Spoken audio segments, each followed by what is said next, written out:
Olá, amigos e amigas do Caminhos da Longevidade. Mais um programa onde a gente constrói uma vida saudável, plena e com qualidade de vida. Hoje, com muita satisfação, eu estou aqui com o Luciano Máximo, médico paliativista. Boa noite, Luciano, como vai? Boa noite, eu estou ótimo e muito feliz de estar aqui com você e com o público. Luciano, eu sempre começo nossa primeira pergunta dizer assim, quem é Luciano Máximo, assim, né? O que você faz da tua formação? Quem é Luciano? Ah, tá bom. É porque como você fala assim, quem é Luciano Máximo, eu acho que essa resposta é dificílima. Quando a gente vai falar sobre a gente mesmo e alcançar o significado de quem nós somos, é tão profundo e tão distante da gente conseguir falar isso em uma hora que eu acho que eu gastaria uma vida inteira sem conseguir concluir. Mas o que o Luciano Máximo faz e que ele gosta de fazer e que ele ama fazer e que ele acredita que foi o que de mais especial aconteceu na vida dele é cuidado paliativo. Então eu sou médico paliativista, eu tenho algumas formações dentro da medicina e fora da medicina, porque eu gosto de estudar tudo que me faz crescer, que me faz me tornar um ser humano melhor no cuidado com o outro. Mas eu gosto sempre de dizer que eu sou médico paliativista porque é o que eu realmente sou, é o que me faz feliz, é o que me coloca em contato com as pessoas, o que me aproxima, o que me transporta para um lugar de cuidado, de carinho e até de transformação de vidas. Quando a gente consegue afastar a dor e o sofrimento, essas vidas se transformam. E a minha é transformada também e diretamente, não vou dizer indiretamente não. O contato com o outro me transforma diretamente. Luciano, você você está numa área que ainda tem muita gente conhece muito pouco do cuidado paliativo, do que é ser um paliativista, né? Mas ela é tão essencial para a gente, né? Porque parece que quando a gente está se encaminhando para o final de uma doença crônica, de uma doença que vai nos chegando perto da morte, né? Que vai nos tirando talvez muita coisa da nossa vida, é onde a gente mais precisa de cuidados e é onde a gente mais precisa de ter um olhar diferente. E as pessoas têm ainda muito preconceito em lidar com isso e conhecem muito pouco do cuidado paliativo. Se a gente fosse falar hoje assim, como que você explicaria de uma forma para quem está lá em casa o que é o cuidado paliativo, Luciano? O cuidado paliativo ele é algo muito simples de ser dito. Eu substituiria a expressão cuidados paliativos pela palavra proteção. Os cuidados paliativos, eles protegem todos nós que somos afetados por uma condição de adoecimento crônico, grave, evolutivo, incapacitante, ameaçador à vida, em todas as idades, do sofrimento que essas condições causam, dos tratamentos modificadores dessas condições e de todas as formas de intervenção que fazem parte desse cuidado e que muitas vezes é feito de forma desordenada. O acesso à tecnologia nos tornou muito incapazes, na grande maior parte das vezes, de raciocinar com coerência no manuseio dessa tecnologia, de quando usá-la, de quando ela é benéfica. Então, os cuidados paliativos ajudam em tudo isso, na organização dos cuidados, no alívio para o sofrimento, para a dor, para os sintomas que acompanham todas essas condições de saúde, no manejo e organização da própria vida, no entendimento e na compreensão do futuro, porque nós temos que necessariamente pensar no futuro quando estamos diante dessa condição e antever e de forma muito consciente se organizar para esse futuro. E é muito legal você falar do futuro e da vida, porque tem um grande preconceito ainda com cuidado paliativo, como se fosse lá para o final da vida, como se fosse lá para minhas últimas semanas, os últimos dias, então eu vou acionar o cuidado paliativo. Mas você fala de vida, você fala de futuro. Então, o cuidado paliativo, ele é para a vida toda, Luciano? Os cuidados paliativos, eles são cuidados para a vida. Eles não são cuidados para a morte. A morte faz parte da nossa vida. Em algum momento, quando nós estivermos no final da vida, no que nós chamamos de processo de terminalidade de doença, fase ativa do morrer, os cuidados paliativos vão ser muito importantes, mas eles não se resumem a isso. Eles não são tão somente isso. Eles são a possibilidade de termos qualidade de vida enquanto há vida até que a morte chega. Quando a morte chegar, a gente vai ter uma outra forma de atuação dos cuidados paliativos, que serão os cuidados direcionados ao luto. Mas enquanto a morte não chega, existe uma trajetória que pode ser muito longa para muitas pessoas. Pode ser curta para outras pessoas e pode ser média.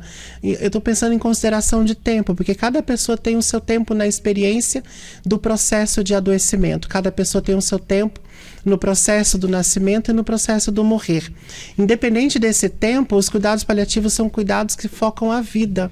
Então nós cuidamos de pessoas que estão vivas e que estão vivendo. E nesse processo do viver, nós vamos atuar proporcionando qualidade e conforto.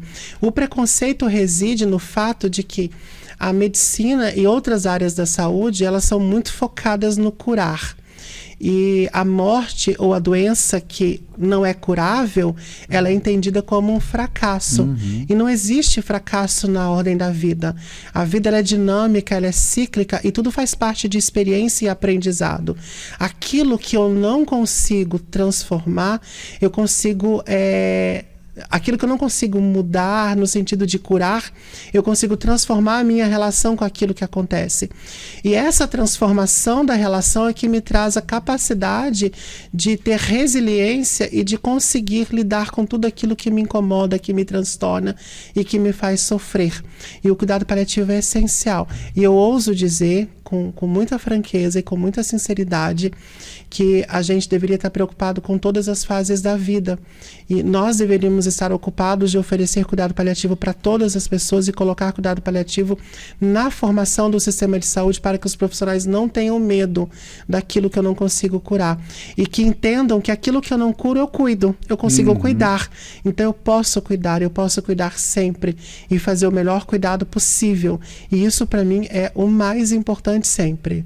Eu tenho uma impressão, Luciano, que as pessoas têm tanta dificuldade em lidar com o fim da vida e tem uma dificuldade em viver plenamente porque elas têm medo de abordar o tema morte, tá? Porque parece que uma morte seria como se fosse a grande derrota, uma coisa que seria uma coisa, um problema da vida, mas ela faz parte dela.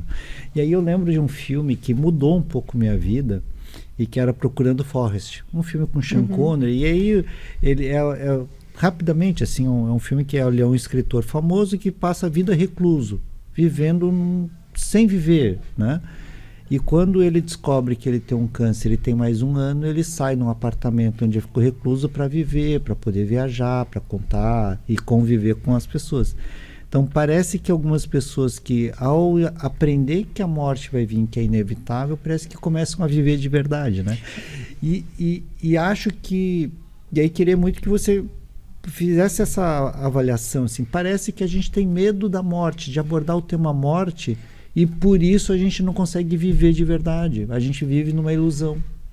Eu acho que a urgência da vida, né, de sentir a vida, de respirar a vida, de se permitir viver da forma como sempre sonhou, da forma como sempre desejou, e de fazer escolhas, não tão somente escolhas prudentes, mas escolhas que despertam felicidade, paz, que nos acordam para realidades que nós nunca tínhamos olhado antes nessas direções. Ela acontece quando nós estamos olhando para a morte daqueles que são próximos a gente. O primeiro despertar é a morte do outro.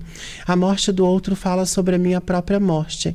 E isso me faz despertar no sentido de buscar viver a vida. Eu acredito, e eu vou te falar do que eu sempre tenho observado. quando a morte é muito próxima, a gente surge com uma série de arrependimentos. Então, por que eu não fiz mais coisas que me fizessem feliz? Por que eu não trabalhei menos e não fiquei mais tempo com a minha família? Por que eu adiei tantos planos para depois? Por que eu fiquei esperando tanto tempo para fazer aquela viagem que eu sempre quis? Por que eu esperei o momento certo para usar aquela roupa que eu sempre quis usar? Por que eu demorei tanto tempo para fazer uma mudança na minha alimentação, uma mudança no meu estilo de vida, para que eu conseguisse fazer as coisas que eu sempre quis? Tem pessoas que me falam assim: nossa, eu esperei tanto tempo para tentar emagrecer, para conseguir brincar com os meus filhos, que agora eu estou morrendo e não há mais tempo para brincar. E isso são coisas muito reais e sólidas que a gente entra em contato, porque a nossa vida nos puxa numa direção que é contrária à própria vida. A forma como a gente vive nos leva para uma direção que eu brinco que é uma morte em vida. Que eu vivo única e exclusivamente para trabalhar, pagar as necessárias contas, comprar isso, comprar aquilo outro, mas eu não tenho a experiência do prazer de realizar a vida como eu sempre desejei realizar. Eu sempre acho que é importante a gente acordar para essa urgência da vida, seja o momento que for, eu acolho sempre. Eu não me importo com o tempo que leva para um despertar, com o tempo que leva para que eu acorde e que eu busque viver. E eu acho que a gente consegue viver muitas questões mesmo em pouco tempo. É possível. Talvez não com todas as intensidades, com todas as qualidades que eu gostaria de viver, mas com a intensidade possível, com a qualidade possível. Mas eu acho que a gente vive nesse universo da tecnologia e aí agora surgem as inteligências artificiais e parece que tudo está sempre aumentando mais e parece que a gente consegue aumentar o tempo de vida. E aí isso cria uma falsa ilusão de que a gente consegue enganar a morte e de que a gente consegue enganar a própria vida evitando condições de adoecimento crônico. Isso não é verdade.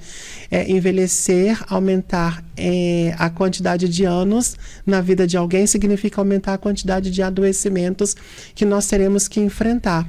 E isso não significa sempre que haverá qualidade, a não ser que haja um esforço conjunto das equipes de saúde e da sociedade para que a gente olhe para esse aumento de tempo de vida numa forma que a gente possa abordar a qualidade. E para concluir esse assunto, que é um assunto que me interessa muito, tem uma série, eu sou uma pessoa que gosta muito de série, de ler livro, e eu gosto de séries de época, seja elas de terror ou não, e essa é uma série de terror, que na época que eu assisti, eu fiquei... Não sabia se eu assisti ou não, porque eu vi o trailer, mas aí tinha alguns escritores que eu gosto muito, que eram citados, eu falei, olha, acho que talvez eu vou assistir. E aí tem um determinado momento que a mãe de uma criança está num processo de adoecimento. Qual é a série? É Penny Dreadful. Penny Dreadful, a primeira temporada. Tá bom. A mãe de Frankenstein está em adoecimento e ela começa a se aprofundar mais com ele sobre a vida e sobre a morte. E ela diz para ele que a vida é um instante e que a morte é parte desse instante. E ele estava muito curioso sobre isso. E aí eles encontram um cachorro que ele tinha morto. E ele se desespera. E ela disse que nesse instante a gente acompanha o sopro da existência. E que a existência nos sopra como o vento. E o vento passa e nos leva. E que é certo e que não há dúvida para ela de que nesse passar e nesse soprar a gente é parte da existência como um todo. E sendo parte desse todo, a gente se pertence pela imortalidade do ser. E isso me tocou muito. E quando as pessoas me falavam sobre esse medo da morte, sobre o quanto elas têm medo do sofrimento e das angústias, né, eu lembrava que a vida é um desafio de angústias, de muito sofrimento para muitas pessoas, e que elas já passaram por isso. E que agora é um instante em que eu não tenho respostas, mas que eu posso viver esse instante sem tanto sofrimento, e sem tanto medo, e sem tantas angústias. E aí eu brincava, né? E ainda brinco muito, eu falo sério brincando às vezes, quem sabe aonde nós estaremos nos encontrando nesse pertencimento da vida, porque a vida ela tem início, mas para mim ela é abundantemente infinita. Sim. E interminável, e a vida é de continuidade. E aí eu sempre vejo que eles olham com calma para isso.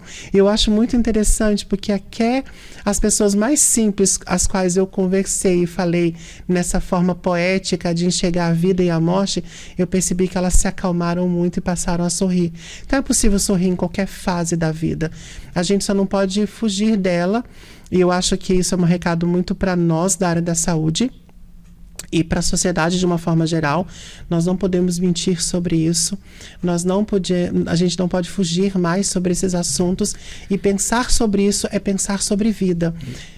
Eu vou concluir, desculpa, eu falo muito. Não, é que quando eu falei para minha mãe que eu ia fazer medicina paliativa e para pessoas muito próximas a mim, e todo mundo tem essa ideia que é só falar sobre morte. Muita gente quer me ouvir falar sobre morte, né? Sobre o morrer, sobre esse processo, o que eu compreendo, o que eu não compreendo.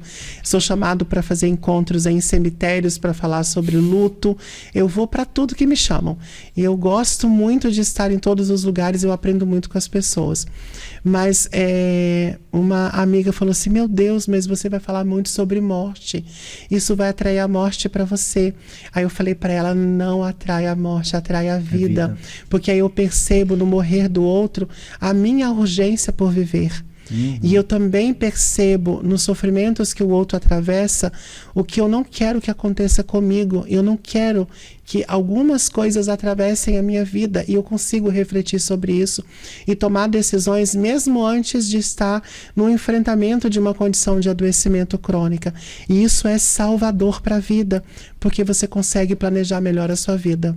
E valorizar o que é importante na vida também. Sabe que você falando disso, eu lembrei muito, a árvore símbolo do Japão é a cerejeira, né? E ele tem um símbolo, porque a flor ela dura muito pouco na árvore. Ela é muito efêmera, mas é muito bela. E eles fazem analogia com a vida. A vida é muito bela, mas ela é efêmera e ela vai embora. Então a flor vem, floresce, fica alguns dias. É a celebração pelo florescimento da cerejeira, e quando ela cai, ela vai embora. Então tem que ficar na nossa mente, a gente tem que aproveitar aquele momento. Então a cerejeira fala da vida.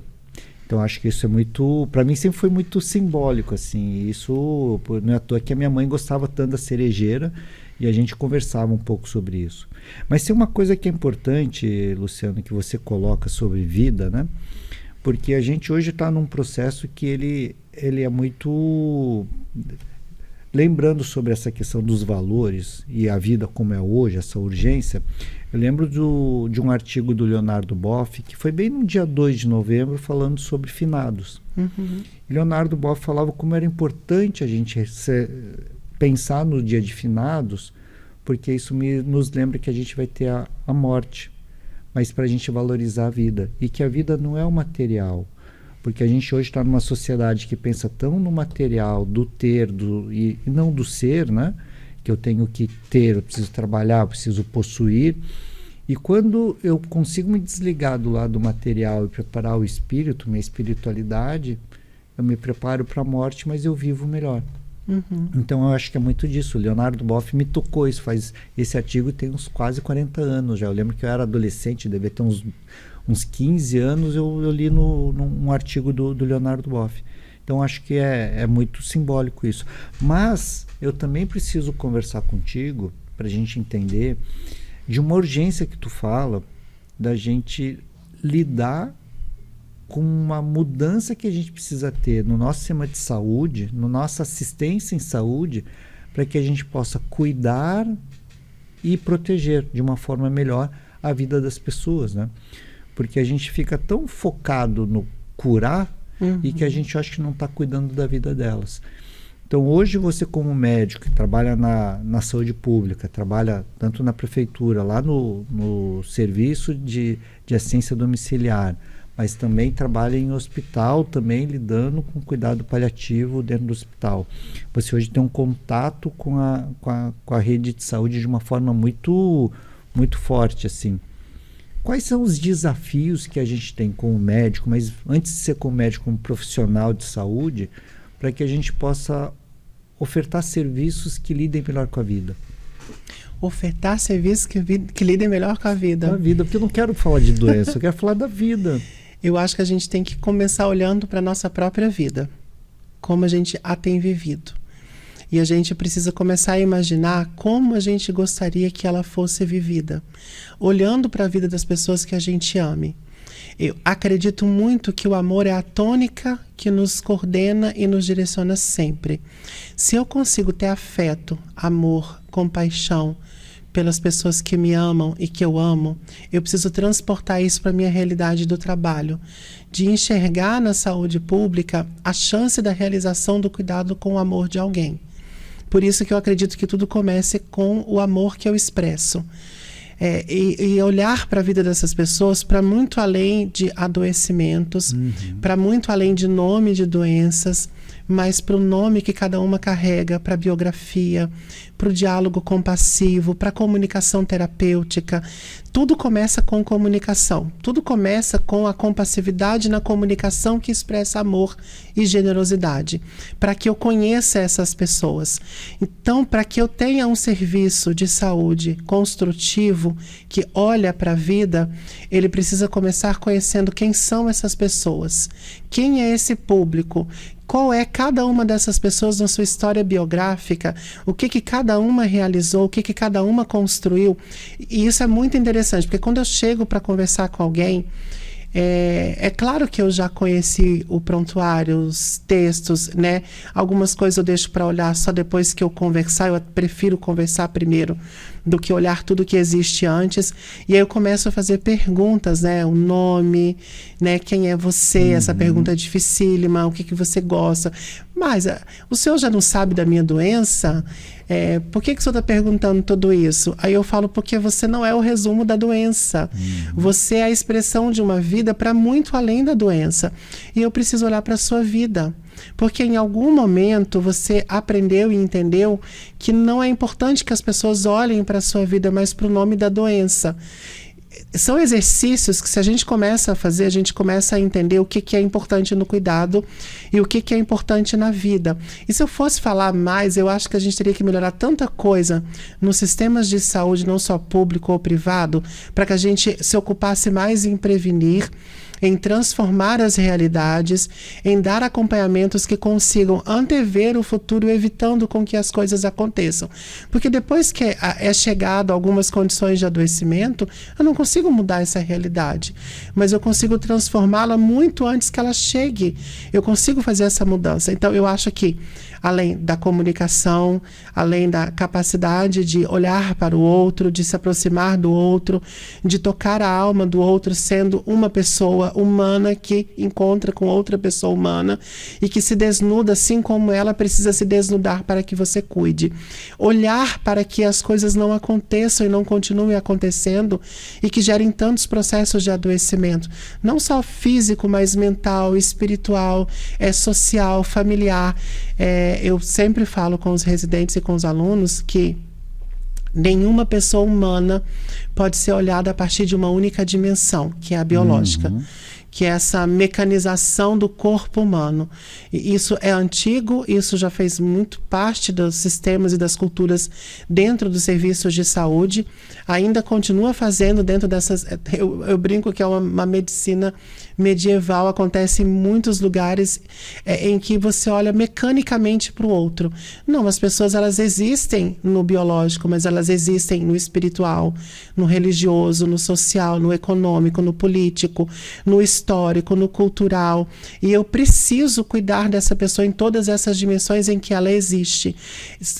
Para mim, são todos pré-requisitos para que eu consiga falar na possibilidade de saúde e dessa beleza que é a gente estar não seguindo aquela norma da OMS, né? Que saúde é a ausência de... Aí é tanta coisa que é ausente, você passa a olhar para a sua vida e você diz assim, não, gente, eu não tenho saúde nenhuma. Mas eu acho que dá para simplificar isso ouvindo as pessoas, né? E o que elas pensam que é saúde também. Eu acho que para quem está em casa, entender um pouco do que a gente está conversando, né, Luciana? A gente às vezes chega em hospital, clínicas ou entre colegas e a gente fala assim, a gente o paciente não é o seu José da Silva, que tem 70 anos, que foi motorista, que é isso, que tem uma família assim. Não, o seu José é um quadro de um paciente com Alzheimer. Então parece que o Alzheimer define ele. Não, não é o Alzheimer que define ele. É ele, é o nome, sobrenome, de quem ele é pai, de quem ele foi filho, né? Quais foram as relações que eles tiveram, né? E sabe que eu tive, né, uma colega aqui, talvez você conheça ela, a Margit Mafra, do Viva Parkinson. Eu acho que eles são um grande exemplo de como lidar com uma doença que não é fácil, que é dura, que tem um monte de limitações, mas eles olham para a vida das pessoas e olham para as pessoas.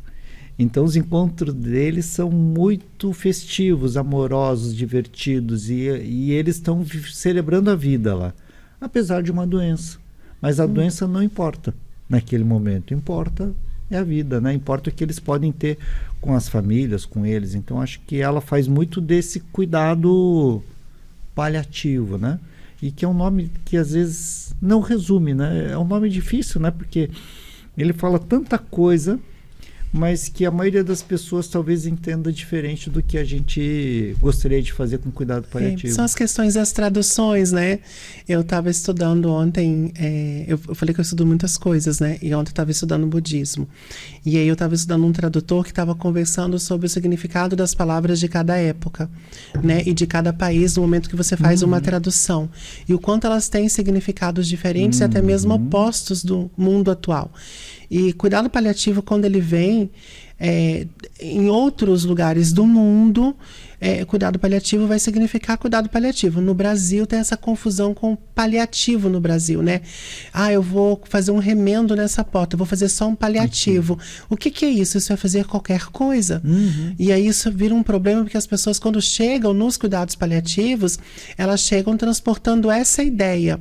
E como elas não são preparadas por encaminhamentos, médicos assistentes, e muita gente da equipe multi não diz para eles para onde eles vão e que lugar é esse. Então dá essa ideia mesmo do fazer qualquer coisa, do fazer de qualquer jeito, né? E na verdade o cuidado paliativo ele surge a partir de palavras que eram utilizadas na Idade Medieval, né, como pallium, que era um manto que se usava para cobrir as pessoas das intempéries, né? E aí surge essa ideia de cobrir, de proteger. Quantas intempéries? A intempérie não é só a chuva ou o vento, são as tempestades da vida, como eu falei mais cedo no início do programa. A gente lidar com sofrimentos, com desafios. Viver na vida humana é viver sendo experimentado das mais diferentes formas. Agora imagina você ter uma especialidade na área da saúde, não é só médica, mas cuidados paliativos é um conjunto de disciplinas da área da saúde, que vai juntar fono, nutricionistas, fisioterapeutas, psicólogos, terapeuta ocupacional, até gente da faculdade de Direito vai fazer parte dos cuidados paliativos, juntar uma série de disciplinas para que juntas elas façam esse manto de proteção. Por isso que eu gosto de falar muito para as pessoas que eu vou cuidar, e para os familiares, que eles chegaram num lugar de proteção, num lugar seguro, num lugar de diálogo, num lugar onde eles têm voz para se expressar. E eu faço muito isso, eu quero te ouvir. Eu preciso te ouvir. Se eu não te ouvir, eu não consigo cuidar de você. Mas eu não consigo falar, né? Meu familiar não fala. Mas então eu quero ouvir quem consiga falar para mim quem é essa pessoa. Quem quer me mostrar foto? Quem quer me contar histórias? Quem quer me mostrar essa narrativa dessa vida?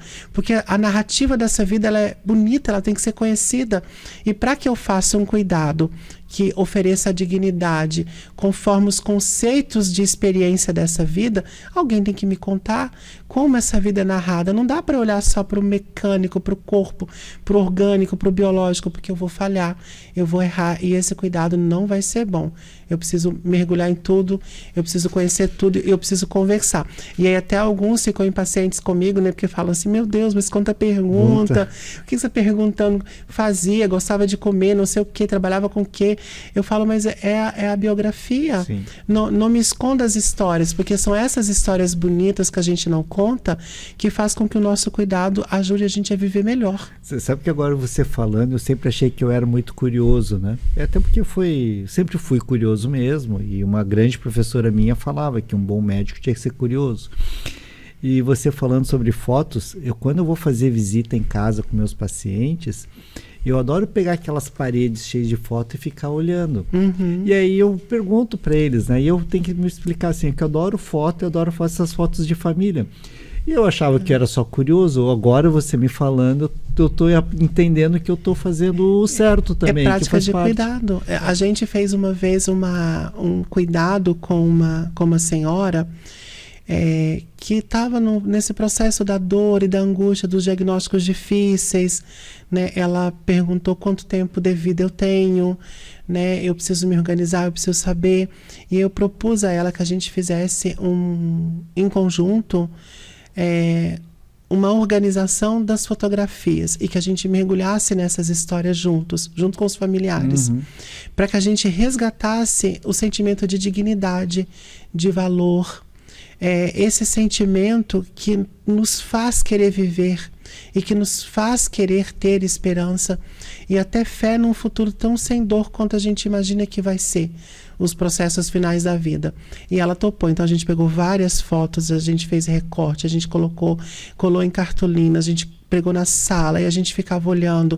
E ela ria, chorava, eram as emoções mais diferentes possíveis. E ali a gente conseguiu juntos entender como que poderia ser construído o cuidado. Eu até apresentei a gente acabou fazendo com outros pacientes, com outros familiares, e a gente apresentou num congresso. A professora Silvia, que é uma psicóloga incrível, ela até falou, gente, a gente tem que escrever um livro sobre essa ideia de fazer um processo terapêutico através das histórias que as fotografias nos contam, né? São histórias mudas, mas falam com a alma. É reviver a vida. Reviver a vida. Porque você está revivendo o momento, e é tão... Geralmente a gente tira foto de momentos importantes, né? E de momentos que são simbólicos para todo mundo, ainda mais numa época onde não se tinha essa foto digital, porque hoje... É ótimo a gente poder tirar foto de tudo, mas teve uma época muito para esses pacientes onde o filme era muito caro, então fazia foto 2, 3 de cada evento importante. Isso. E ter essas fotos são importantes, né? Pensando nisso, Luciano, e aí falando, porque eu acho que a gente também tem que pensar de uma forma muito prática, assim. Hoje, se tu fosse falar assim, e aí você já falou muita coisa aqui do quanto é importante o cuidado paliativo. Mas o quanto que o cuidado paliativo, para as pessoas que estão, né, que necessitam desse cuidado, qual é o ganho ao gente abordar a vida, né, esse momento deles, com essa forma diferente de produzir saúde? O que elas ganham? Qual é o grande benefício na qualidade de vida? Nossa, elas ganham muito, muito. Por exemplo, a gente consegue aliviar a dor. A dor, quando aliviada, me faz movimentar mais, me faz ter mais autonomia. Quanto mais autonomia eu tenho, mais tempo de vida e qualidade de vida eu tenho. Me ajudam a controlar sintomas como náusea, vômito, tosse, cansaço para respirar. E isso me ajuda a me alimentar melhor, a experimentar mais sabores. Nos cuidados paliativos, a gente, com o passar do tempo, né, do processo de adoecimento, a gente sai da necessidade nutricional para a necessidade da experiência afetiva. Então, muitos deixam de ter experiências afetivas boas porque os sabores produzem lembranças, porque estão nauseadas. E controlar sintomas é oferecer dentro da qualidade de vida a possibilidade de experiências boas, não só experiências de memória, mas experiências novas também. Nos faz perceber a vida com cores diferentes. Para você ter um exemplo disso, né? Nós nos movimentamos com uma força muito grande para conseguir que um senhor voltasse para o lago onde ele criava os seus marrecos, porque só ele conseguia dar o milho da forma como esses marrecos gostavam de comer. Então ele dizia que eles deviam estar morrendo de fome, que estavam em muito sofrimento, que estavam em muito abandono. Então a gente controlou sintomas, ajustou o tratamento, melhorou a fragilidade muscular para que ele conseguisse jogar o milho, porque ele é quem tinha que jogar o milho. O sorriso, as lágrimas, as gargalhadas que ele deu, a emoção que ele viveu. Aquele instante, ele nunca vai ser esquecido pelos familiares dele. E o cuidado paliativo proporcionou isso, porque ele ajudou a organizar, tirando tudo aquilo que era entrave. Uma outra senhora nos disse que queria voltar a escrever poesia. Eu até falei com ela, a senhora poderia... Tem tanto aplicativo hoje no celular que a senhora pode falar e o celular escreve para a senhora. Não, doutor, você não está entendendo. Eu sou poetisa, eu tenho que escrever com essa mão que no tem papel e na caneta. E escrever com a letra dela. E aí eu chamei o fisioterapeuta, chamei todo mundo, a gente vai ter que trabalhar esse membro superior, tirar o inchaço dele, criar um mecanismo para que ela consiga escrever. E ela conseguiu escrever, e daí ela escreveu poesia para todos os profissionais, fossem dos cuidados paliativos, fossem da recepção do hospital, fossem de onde fossem, ganhou uma poesia dela, porque ela ficou escrevendo até o dia da morte. E ela acabou vivendo mais tempo do que o esperado, porque ela encontrou qualidade na vida. Essa organização que te permite fazer coisas simples que parecem impossíveis e que talvez a gente nunca tenha percebido quanto elas são importantes até que a gente as perca, faz com que a qualidade de vida impulsione a vida em mais tempo e em um tempo melhor, em um tempo que a gente consiga ter experiências que tragam felicidade e afeto. E isso é muito maluco, né, Luciano? Porque um modelo onde a gente tenta prolongar a vida a qualquer custo, mesmo deixando de lado a qualidade de vida, as pessoas acabam morrendo até mais cedo. Quando você vem para um modelo onde você vai dar qualidade de vida, aquela coisa que eu dou mais vida esse ano, não estou buscando mais tempo de vida, eu estou buscando mais qualidade de vida. Mas ela começa a ter mais qualidade de vida, começa a ter mais prazer, menos dor, mais... né? Essas pessoas vivem mais. Então, talvez o grande segredo para as pessoas viverem mais é ter mais qualidade de vida. Não só buscar mais tempo de vida. Mas né? Porque essa é uma coisa muito... O mais importante é a qualidade no tempo que se vive. Tem alguns trabalhos que mostraram, eu vou dar um exemplo dentro da oncologia, por exemplo, que a suspensão de quimioterápicos em determinado momento... em pessoas que você percebe que o corpo está muito frágil e que já se desgastou muito com os tratamentos, essa pessoa, nessa interrupção, ela, em geral, tem um ganho de tempo de vida de 3 meses a no máximo 6 meses com qualidade. Isso é muito importante para a gente pensar, porque às vezes a gente fica muito focado que o tratamento vai proporcionar isso. E muitas vezes ele vai realmente tirar a qualidade e nos trazer muito mais sofrimentos e nos deixar muito mais angustiados, porque a gente vai piorar muito rápido. E coisas que eu já conversei com pacientes e com familiares, eu sempre pergunto assim, o que você considera mais importante nesse momento? Eu estou te afirmando que o teu tempo de vida é esse, eu estou te afirmando. Né? Não tenho domínio sobre o tempo de vida, mas com muitos e muitos e muitos anos praticando e fazendo medicina paliativa, lendo e estudando e produzindo artigo científico, contribuindo com estudo sobre isso também, eu estou te afirmando que esse é o tempo de vida. O que você gostaria de fazer nesse tempo de vida? Aonde você gostaria de estar? Se eu estou te afirmando que esse tratamento não vai melhorar você, não vai dar qualidade e não vai aumentar o teu tempo de vida, o que você acha de estar com seus filhos, com os seus netos? O que você acha de fazer as coisas que você gosta? O que você acha de ir na igreja que você gosta? E aí eles começam a refletir sobre essa possibilidade de escolher caminhos diferentes para a vida. E aí percebem muitas vezes que, independente do tempo, eles viveram momentos de felicidade.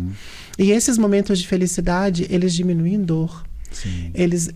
A gente não precisa usar tanto medicamento em quem está conseguindo buscar um outro lugar aonde colocar o seu pensamento e a sua vida, e que vai aceitando aquilo que está acontecendo. Quando eu digo aceitando, Jamais vou dizer que é a gente dizer assim, não, tá tudo bem, nossa, mas que ótimo que me aconteceu isso. Me irrita quando alguém fala assim, eu fico irritado. Eu respeito, mas eu fico irritado. Nossa, que bom que eu tô com essa doença gravíssima. Não é isso que eu tô falando. Quando eu digo aceitar, é no sentido de que eu não consigo mudar isso, mas eu consigo aproveitar o meu tempo de vida na qualidade que me dá conforto e amor. Né? E o quanto que é gostoso, assim, é que tem tantas histórias, assim, teve uma senhora que falou, então me ajuda a organizar, porque eu quero colocar um vestido meu filho vai casar, e eu quero ir no casamento dele, eu preciso colocar um salto, eu preciso colocar tal vestido, então o senhor me ajuda a fazer isso. E isso é muito bonito, porque às vezes você escolhe o que é possível e simples, mas o que é possível e simples também às vezes é muito difícil, mas que produz uma alegria, uma felicidade que vai ficar marcado dentro de você até o teu último suspiro, até o teu último respirar. E ela foi assim, ela ficou me dizendo, aí ela, nos momentos finais de vida, ela pegava na minha mão e falava assim, mas muita gratidão por ter me ajudado aí no casamento do meu filho. O doutor estava tão bonito, ele estava tão bonito, eu chorei tanto. E eu fiquei pensando, gente, ela não está nem pensando no que está acontecendo agora. Sim. Ela está pensando na felicidade que foi o casamento. Isso para mim é o mais importante. Eu lembro de uma paciente que eu tive, Luciano, e ela tinha uma neta que ia casar, ela já uma idosa, bem velhinha, quase 100 anos, 93 anos. E não tinha nenhuma grande doença, mas tinha um problema cardíaco, mas a gente via que ela estava no processo já de finitude, assim. E ela vivia amargurada com isso, e a neta ia casar. Eu falei assim, então tá na hora da senhora pensar no presente dela, então vamos viver esse momento. Eu falei assim, não, mas o presente ela já pediu, uma máquina de lavar roupa, já comprei, ela já tá... Eu falei, não é esse presente, é o presente que você vai escolher, que é o você... E ela passou vários dias indo devagarinho nas lojas, tal, até que ela achou o presente, que era simples. Mas ela falou assim, pois ela voltou no consultório e falou assim, foi o presente que ela mais gostou. E aí chorava, achei tão bonito, porque é o que é o simbólico, é o que tem sentimento. Mas eu queria abordar uma coisa, Luciana, que você falou algumas vezes de dor. E quando a gente fala em dor, as pessoas estão lá em casa, às vezes ficam pensando naquela dor física, aquela dor tal. E a dor, para quem faz o cuidado paliativo, ela tem uma compreensão muito maior. Quando você fala hoje em lidar com a dor no cuidado paliativo, que dor é essa, Luciana? Então, é bem complexo, né? Quando a gente fala em lidar com a dor. Como eu falei, o ser humano ele existe em dimensões. Cada uma dessas dimensões sofre adoecimentos e esse adoecimento desperta dor. Então eu tenho dor espiritual, eu tenho dor emocional, eu tenho dor e sofrimento familiar, dor e sofrimento social, dor e sofrimento biológico, orgânico. E essas dores se retroalimentam. Uma fortifica a existência da outra. Cicely Saunders, que é a iniciadora do movimento dos cuidados paliativos na década de 60, ela vai chamar isso de dor total. Essas dores que acontecem, que nos afetam, que são dificílimas de serem cuidadas. Quando eu falo que nós vamos cuidar da dor, nós vamos cuidar de todas essas dores que nos acontecem todos os dias e que muitas vezes nós não estamos atentos à presença delas e que elas que vão desencadeando outros sofrimentos. Então eu tenho o sofrimento espiritual que desencadeia dor física. Aí você fica procurando aonde está a dor física e você não a encontra. Né? Quando eu era estudante de medicina acadêmico, os professores faziam brincadeiras quando eles iam contar daquela dor que caminhava, que começava no pé, que passava pelo cabelo, não sei o quê. E era um transtorno para a vida dos acadêmicos. Né? Hoje eu tenho uma compreensão totalmente diferente disso que ele falou. Que essa dor que descreviam dessa forma é uma dor real. É uma dor que não é vista nos exames de sangue, não é vista em exames de imagem, mas ela está presente no nosso estado emocional, que se afetou ao longo dos anos.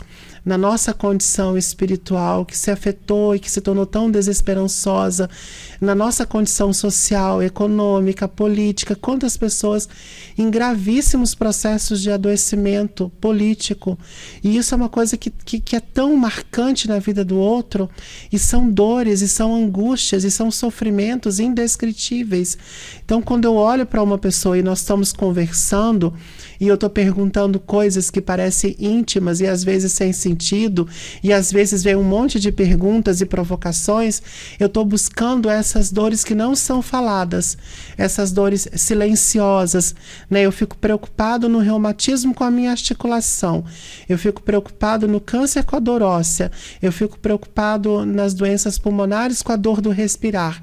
Mas e as outras dores que estão presentes também, e que se fazem presentes, e que retroalimentam, e que fortalecem, e que pioram?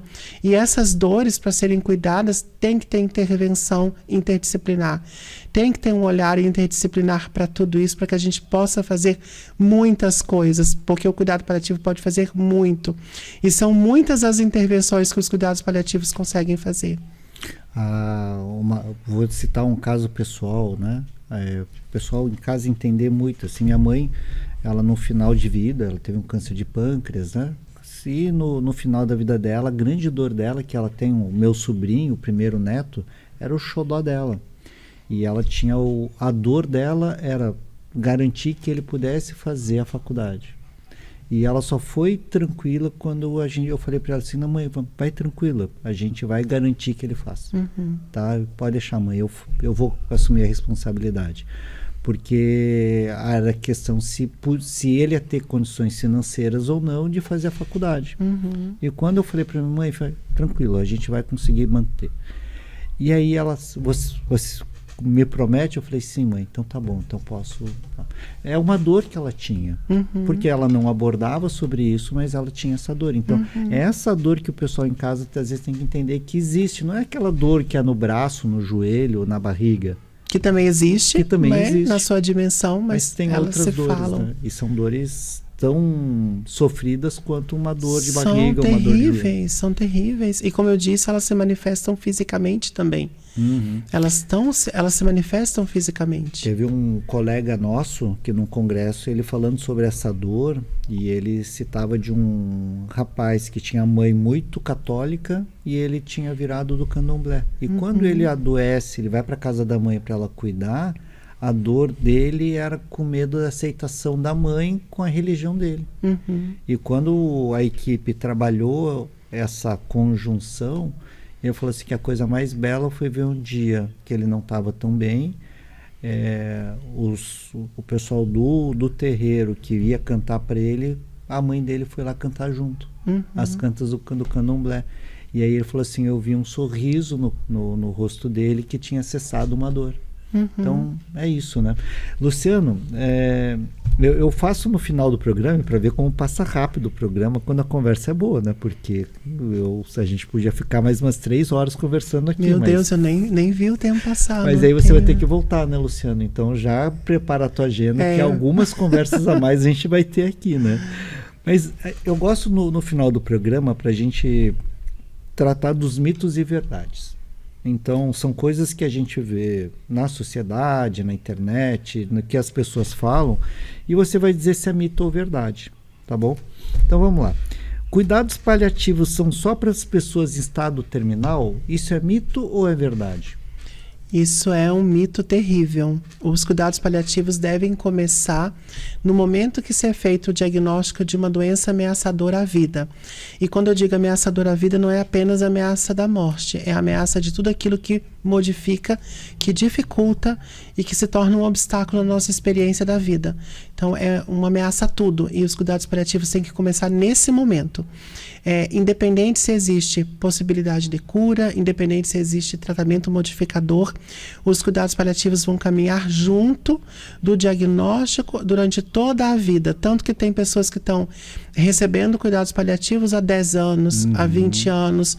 Né? Eu tenho uma paciente que eu acompanho, que agora mudou para o Paraná, que eu acompanho ela há 9 anos. Olha. Né? Então, assim, e aí chega um momento que os cuidados paliativos vão se tornar mais importantes do que os outros cuidados que têm como finalidade a modificação da doença, até a terminalidade da doença. E aí eu vou falar sobre termos assim. O termo paciente terminal a gente não usa nos cuidados paliativos, porque as pessoas não terminam.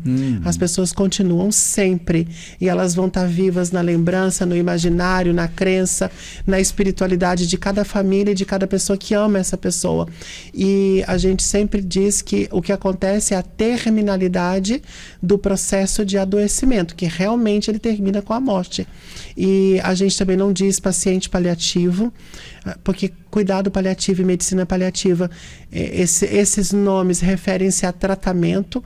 Então eu sempre digo para as famílias que cuidado paliativo são intervenções terapêuticas. É o nome de um conjunto de intervenções terapêuticas. E que essa pessoa que recebe cuidado paliativo é o seu João, que nesse momento precisa dos cuidados paliativos. Ele não é uma pessoa paliativa. Eu acho muito legal você falar que o paciente terminal não existe, porque quando ele se vai, as memórias, a história dele ficou. O legado. O legado. E esse legado é o que faz a gente lidar melhor com o luto depois. Eu tenho uma grande amiga que perdeu o pai há 3, 4 meses, e eu sempre falo para ela, né? Teu pai continua vivo dentro de ti. Tem uma música do Skank que fala disso, né? Que se ele diz que se ele morrer, você me mantenha vivo dentro do teu coração. Que eu não conheço essa música, eu acho música lindo. E é muito bonito isso, porque eu tenho minha mãe e meu pai junto de mim o tempo todo, porque estão dentro do meu coração, então eles estão vivos. E tem um filme que eu fui assistir com meu filho há muitos anos, que é uma animação da Disney, que é Viva. A vida é uma festa. Sim. E eles dizem disso, enquanto você lembra de quem já morreu, ele continua vivo no mundo dos mortos. Então a lembrança, o legado é o que faz isso. E aí você já fez entrou, mas eu vou falar uma outra afirmação que tem aqui. Quem está em cuidado paliativo não pode mais receber tratamento ativo como quimioterapia e radioterapia. Isso é mito ou é verdade? Isso é mito, uma grande mentira. Existem tratamentos dentro da oncologia que nós vamos chamar de radioterapia paliativa, quimioterapia paliativa. Muitos pacientes às vezes são encaminhados para o nosso acompanhamento com o tratamento oncológico suspenso. Nós estabilizamos, melhoramos os sintomas, eu ligo de volta para o oncologista e falo, pronto, vou reencaminhar para você voltar ao tratamento oncológico. Então isso é uma absurda mentira. Um super mito. Um super mito. Uma outra afirmação que diz assim: as famílias também recebem apoio nos cuidados paliativos. Isso é verdade ou é mito? Recebem apoio. Diálogo, conversa. A gente nunca pode esquecer que quando uma pessoa adoece, há adoecimento familiar. As condições crônicas se tornam também parte da vida dos familiares. Eles precisam receber apoio de diálogo, de orientação, de conversa, e após a morte eles precisam receber também apoio e cuidado em relação ao luto. Uma outra afirmação diz aqui: receber cuidado paliativo significa que o paciente vai morrer ou em breve? Não, de jeito. Quando é mal encaminhado, sim, né? Quando encaminham muito tardiamente, pode ser que sim. Mas não, receber cuidado paliativo significa que nós vamos ter um olhar diferente para a vida. Tem uma escritora, a Ana Lee, que faleceu há algum tempo, ela era afetada por câncer de mama, se não me engano. E ela, quando ela escreve sobre os cuidados paliativos, ela era uma paciente que recebia os cuidados paliativos, ela disse assim, a princípio eu tive medo, receio, incompreensão, mas depois eu compreendi que cuidados paliativos não era sobre morte, era sobre como eu quero ou gostaria de viver até o momento da morte. Isso independente se vão ser minutos, horas, dias, semanas, meses ou anos, né? Então tem a ver com um cuidado de qualidade, mas quanto tempo? Não sei. Não sei, talvez seja mais do que o que a gente pensa. Luciano, primeiro queria te agradecer muito, né, por você vir aqui. Eu acho que vai ser nosso capítulo 1 essa nossa conversa. A gente tem alguns capítulos a gente poder falar, porque quando eu lido com o idoso, com a pessoa idosa, Eu sempre falo, eu já estou fazendo cuidado paliativo porque é um cuidado para trazer qualidade de vida para ele. Porque nesse caminho da longevidade que ele vem, mesmo que ele não tenha doença nenhuma, eu preciso pensar na qualidade de vida. Então é um tema que sempre eu fui meio fascinado também. Não tanto como você, porque você entrou de cabeça, mergulhou e nada isso no teu dia a dia. Não que eu não faça também, mas eu acho que são formas diferentes, né? Então acho que a gente vai conversar bastante. Mas eu queria que você falasse um pouco assim, qual a importância hoje, tá? Para quem está lá em casa, assim, porque eu fico pensando que eu já queria estar recebendo cuidado paliativo desde já. Eu acho que eu tento fazer isso comigo mesmo, tá? Eu tento celebrar a minha vida, cuidar da minha vida, trazer qualidade de vida. Mas para quem está lá em casa, quais são os conselhos que tu dá para que ela possa viver com qualidade, para que possa ter uma vida que possa cursar da melhor forma possível até o último momento? Eu acho que a primeira coisa a se fazer é ser honesto consigo mesmo. É conseguir olhar para a sua vida, refletir sobre tudo aquilo que você está vivendo e sentindo, se isso realmente lhe traz felicidade e paz, se isso lhe organiza a estrutura da sua vida, se isso realmente é o que você sempre sonhou. Se isso não for, com muita paciência e com muito cuidado e com muito amor e com muito respeito, ir modificando e transformando aquilo que é possível. E a gente pode transformar dentro de nós aquilo que a gente não consegue transformar do lado de fora. E isso é um princípio da logoterapia, que é você conseguir olhar para dentro de si, independente do que aconteça fora, promover mudanças que vão refletir do lado de fora. Eu acho que é um primeiro movimento. O segundo é não ser tão carrasco consigo mesmo, não ser tão exigente, tão cruel, não transportar tantas culpas, não transportar tantos medos. Nós cometemos equívocos, nós alimentamos da forma mais equivocada possível, né? Esses dias eu ouvi um familiar falando para o outro, mas isso aí é sua culpa, olha como você come. Então é evitar esse tipo de coisa, transforma sem carregar o peso da culpa, mas aí vem a necessidade de se transformar, né? E isso é um exercício difícil que eu tenho feito, atividade física, cobrar de mim, a alimentação, cobrar, mas com generosidade, com afeto, com respeito, sem essa história de se culpar e de se autoagredir. Não precisa ser dessa forma.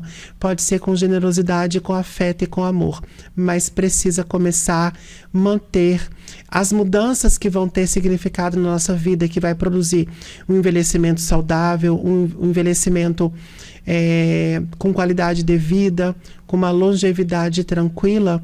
Ele está muito dentro dessas transformações que a gente começa agora e que a gente modifica agora, mas sempre com muito amor, sem esse peso da culpa. O que aconteceu, aconteceu. O que está feito, a gente não consegue mudar, a gente não consegue transformar, mas a gente consegue caminhar de hoje para diante de uma forma diferente. Eu não sei dizer se ele escreveu ou se ele não escreveu. As pessoas atribuem a Francisco Cândido Xavier, e a gente não pode voltar ao passado e mudar o que aconteceu, mas a gente pode interromper o que estamos fazendo até este momento que nos adoeceu e nos fragilizou, modificar e ter um final diferente em nossa história. É mais ou menos assim, e eu gostei tanto disso, porque isso para mim é tão real. Não dá para mudar o que foi, mas dá para mudar o que é, para que o que será seja muito mais confortável, cheio de qualidade e muito mais honesto com a gente. Eu acho que isso fala muito do que é aceitação, né, de verdade, né? Eu posso não gostar do que aconteceu, posso não gostar do que está acontecendo, mas eu vou ter que parar em um momento para seguir minha vida em frente. Adiante. E seguir adiante da melhor forma possível, porque se eu tenho alguma doença, alguma situação e que vai me limitar em algumas coisas, eu vou ter que aprender a viver com isso da melhor forma possível, gostando ou não. Exato. E sempre tem coisas belas na vida, né? Eu sou uma pessoa... Dizem que eu sou meio poliana, né? Que eu gosto sempre de ver as coisas boas da vida. E eu gosto mesmo. Para mim, todos os dias são bons, assim. Se alguém pergunta como foi teu dia, foi ótimo. Não importa que tenha acontecido 10 mil coisas, mas uma ou outra sempre é bom, né? Então, Luciano, sim, de coração, assim, né? Com muito amor, assim, muita generosidade, agradeço demais, assim, a tua presença, teu tempo de estar aqui com a gente, né? E eu vou te convidar mais, tá? Então, quero já te deixar aqui de antemão o convite prévio já para outras conversas, tá? Eu agradeço muito, assim, e agradeço muito, e principalmente que foi um diálogo tão leve, que fluiu de forma tão boa, tão gostoso de fazer, de dialogar, de sentir, tão livre. E para mim esses encontros eles precisam ser assim, livres, e eles precisam ser leves. Eu sempre gosto de repetir, a gente precisa crescer, evoluir e progredir de forma leve, com leveza sempre, sem peso. Então, virei sempre que você convidar. Tá bom? Agradecer a todos e dizer que caminhos à longevidade, que a gente reconstruir uma vida plena, com qualidade de vida, podendo abordar temas como esse. Então, agradeço a todos. Caminhos à longevidade aqui na TV Galega e nas redes sociais. Sábado, 19 horas, estamos sempre juntos. Muito obrigado, até a próxima.